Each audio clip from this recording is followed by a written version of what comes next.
guys, welcome. Welcome to my vlog. It's Tuesday ngayon. So, hindi ako pwedeng umalis ngayon. Yung anak ko rin, walang pasok ngayon. Pero meron siyang, may make-upan mamaya. 2 tao yun guys, may make-upan niya. Tama-tama talaga yung pag, sa kanya. Yung nagpapa-makeup sa kanya 2 tao. Tama-tama, walang pasok siya.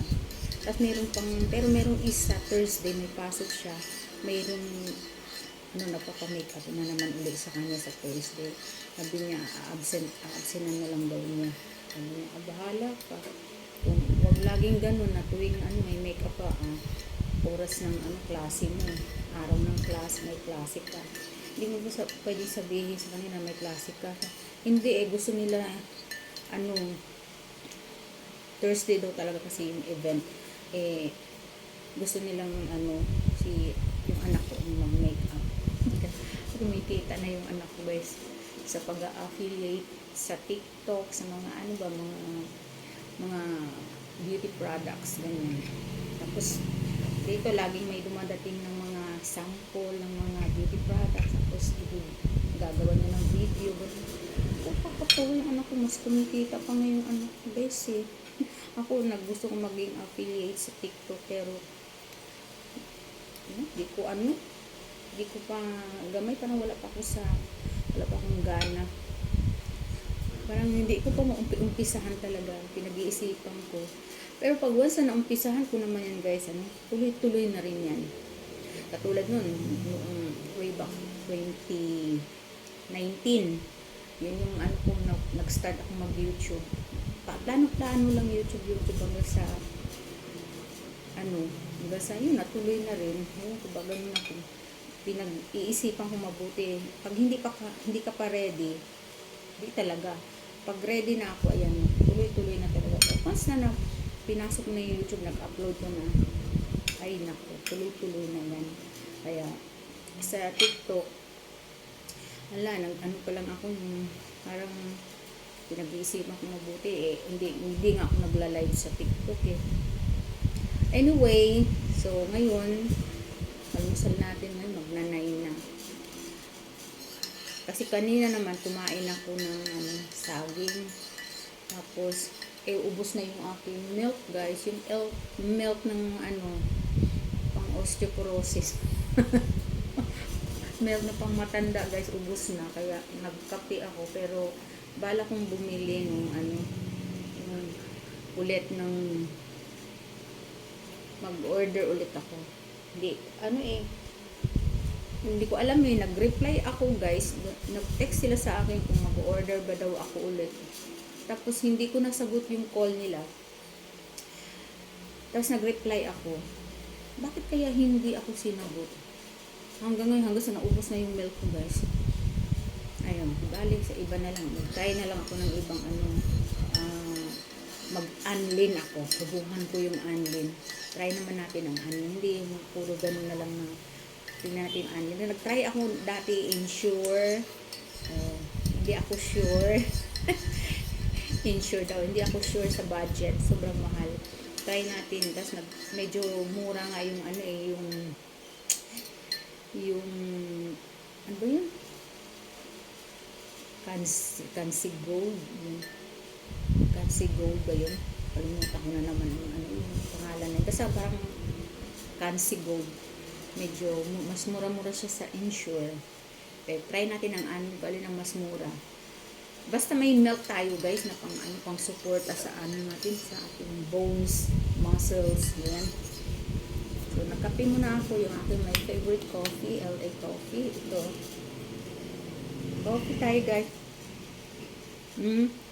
Almusal tayo. Ang almusal ko ay, of course, rice na naman. Kasi gusto kong ubusin itong mga leftover na tuyo. Yan kapiranggot na tuyo na lang. At saka yung tokwa na, yun, pinirito ko lang. Tapos hinaluan ko ng sibuyas, kamatis, and then yung crispy kangkong. Ayan. Ang sarap nito. Kangkong. Napaka-crispy. Hanggang ngayon, crispy pa. Itlog lang din to guys. ano mo, piprito mo. Piprito mo lang sa itlog, tapos pagka hango mo, takpan mo agad siya ng plastic para hindi lumambot. Hanggang sa matuyo. Nung natuyo na, may takip siya. Huwag mong pahanginan. Oh. Para na rin siyang ulam. Yan lang kasi gusto ko na maubos ng mga tira-tirang ulam, guys. Kasi magluluto na naman ako ng panibago. Kwento ko sa inyo, guys, kahapon. Lumakad ako kahapon Antipolo. Sa PLDT. So, binigyan na naman ako ng tracking number. Wait lang, guys. Yung nagtao po, guys, galing PLDT.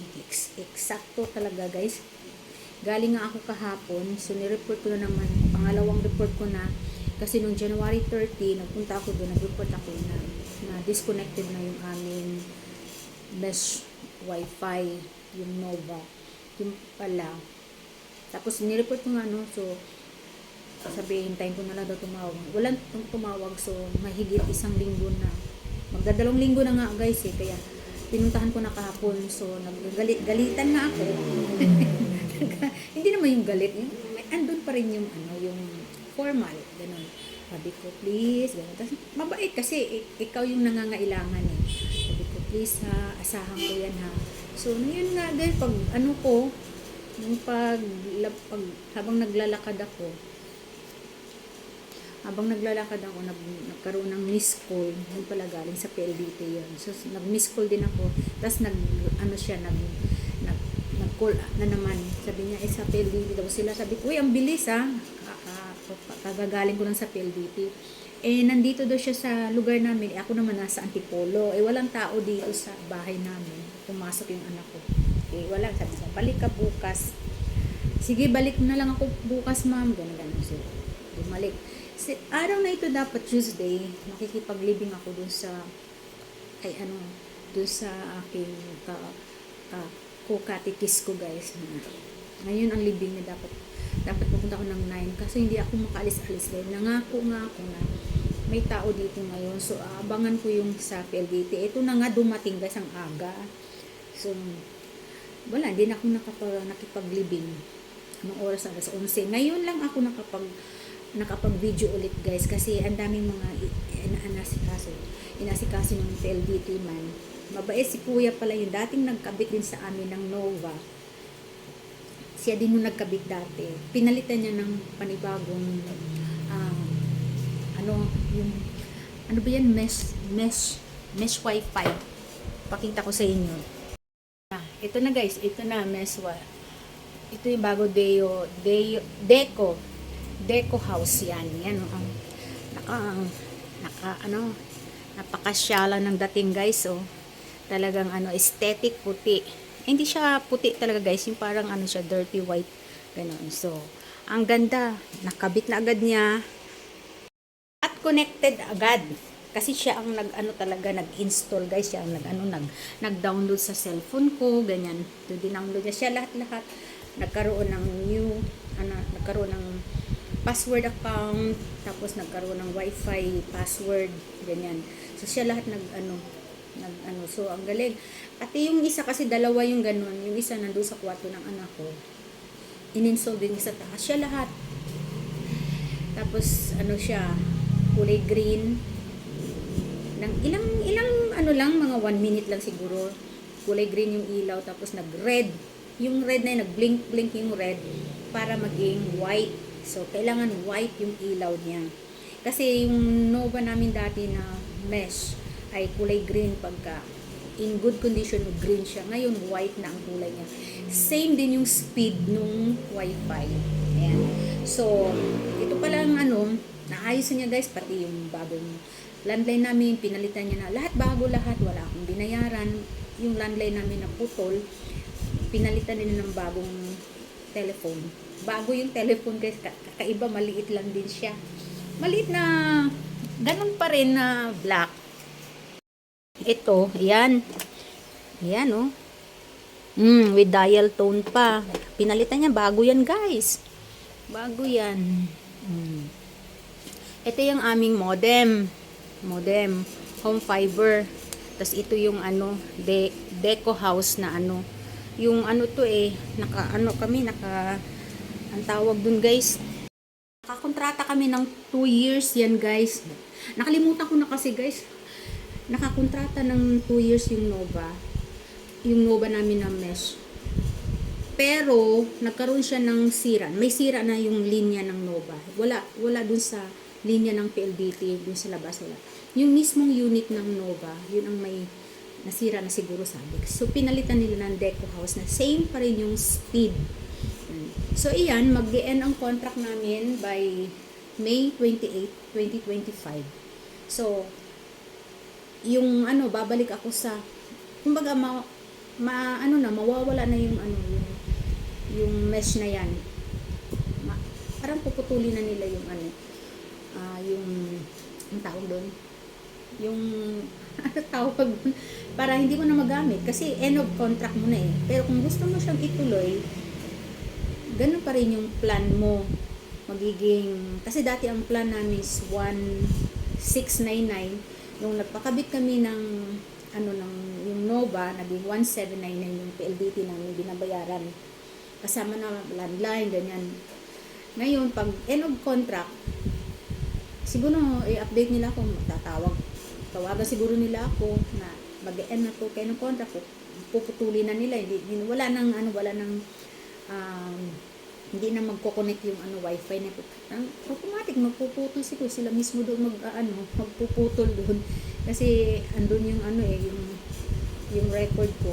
Pero kung gusto namin itutuloy nila andyan pa rin yung another 2 years ulit contract.